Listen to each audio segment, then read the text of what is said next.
I have never seen such a cruel master who would actually push his own apprentice off a cliff. Terrified, bujii, who was about to fall into the hellfire, quickly covered his eyes, thinking he would surely die this time. Suddenly, a crossbow bolt flew out of his backpack and stuck in the rock wall, which made him slide to the cliff edge and escape death. Staring at the backpack in front of him, bujii was filled with confusion. When Kage climbed out of the bag, bujii burst into tears of joy. Kage stepped forward to comfort him, and bujii quickly wiped away his tears, yet both of them shed tears involuntarily. In fact, Kage had been protecting bujii in secret all along. When bujii fell from the tower, Kage managed to catch him with the bag. When the bag was stolen while he was sleeping by the fountain, Kage scared the thief away. When bujii was about to eat the poisoned meat, Kage also saved him with a dart. The deal that Beck the snake charmer made with Kage was exactly for Kage to protect bujii's safety. Afterwards, the two decided to continue downward into the underworld for more thrilling adventures. On the way, they were overcome by the cursed aura and fell unconscious. Two soldiers appeared and took them to a castle deep in the underworld. The man on the throne saw at a glance that both of them were cursed beings. One was a giant whose strength had been stolen,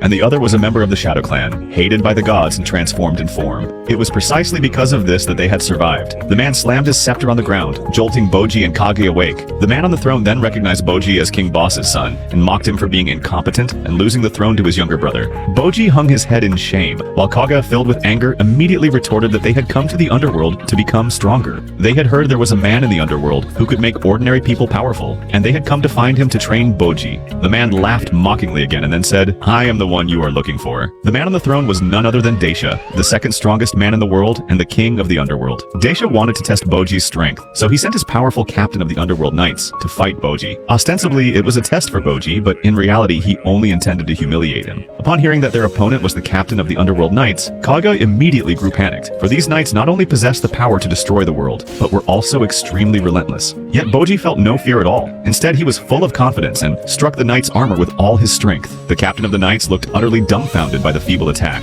Kage stepped forward to explain that bujii excelled at evasion and asked Desha to watch a little longer, and Desha agreed with an impatient look. Staring at the weak and powerless prince before him, who was actually the son of the renowned King Bosi, the captain of the knights felt disappointed, thinking bujii could never become strong and must have endured countless setbacks. He intended to make bujii face the truth about his own strength this time. However, his fierce strike was easily dodged by bujii, leaving everyone around stunned, and Kage jumped for joy. The captain of the knights launched attacks like a torrential downpour, yet bujii dodged them all with agile steps. No matter how hard he struck, bujii remained unharmed in the end. Even so, Daisha still seemed unconvinced of bujii's strength, and Kage continued to plead with him to train bujii.